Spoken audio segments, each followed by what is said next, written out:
ravie de te voir avec nous, de t'avoir pour moi toute seule 5 minutes. Ouais. Comment vas-tu, Victor? Ça va bien, ça continue. Cette aventure, cet rêve d'être écrivain, de partager des festivals, des salons, des publics, c'est génial. Donc ça va continuer. Et je pense que c'est la 3e fois que je viens à ce salon Saint-Dencre. Et pour moi, c'était bien parce que c'était un festival très amical, je dirais. Et je suis surpris parce qu'à chaque fois, il y a plus de monde. Donc c'est fantastique. C'est fantastique. Alors, ton prochain roman sort quand en France? Il vient de sortir maintenant en Espagne le mois de septembre. Je pense que ça va être publié ici à la rentrée de 2018. Mais on travaille la traduction, je ne sais pas encore, mais je pense que l'année prochaine. D'accord.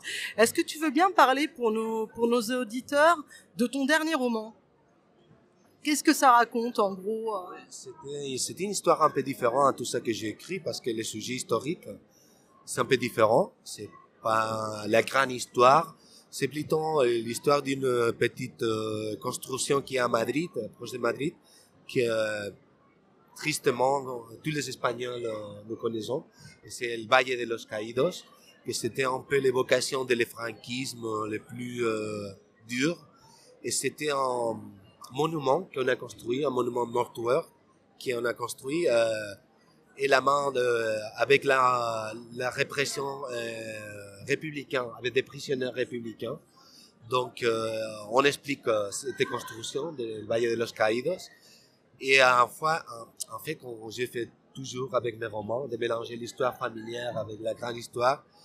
L'histoire familière, c'est l'histoire d'un vieillard qui a la maladie de l'oubli, que c'était l'Alzheimer.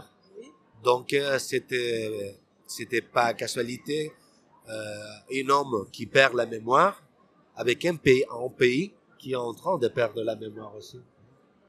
C'est assez récurrent dans tes romans, l'histoire de la guerre d'Espagne. Tu es très ancré dans cette histoire-là et tu nous fais passer des informations que nous, Français, nous n'avons pas. Ouais. Alors pourquoi cette période? Parce que tu aurais pu écrire sur la grande histoire de l'Espagne, des siècles d'or et autres. Pourquoi celle-là? Je pense que c'est parce que tous les problèmes qu'on a maintenant en Espagne, la Catalogne, la confrontation sociale, tout ça, a sa racine à la guerre civile espagnole et plutôt, je dirais plus encore, cette envie d'oublier les Espagnols. C'est-à-dire, notre passé en relation à la guerre, le franquisme, c'est pas fermé. C'est pas fermé encore. Et ça revient toujours. Et je pense que la littérature joue un papier assez important pour maintenir cette mémoire présente. Pour la jeunesse, pour la génération qui n'ont connu pas le passé, c'est très important de comprendre que tous les problèmes qu'on a maintenant, il y a sa racine au passé. Je te remercie, Victor, d'avoir répondu à ces quelques questions. C'est toujours un plaisir de te voir. C'est toujours un plaisir de voir ton beau sourire illuminer les salons.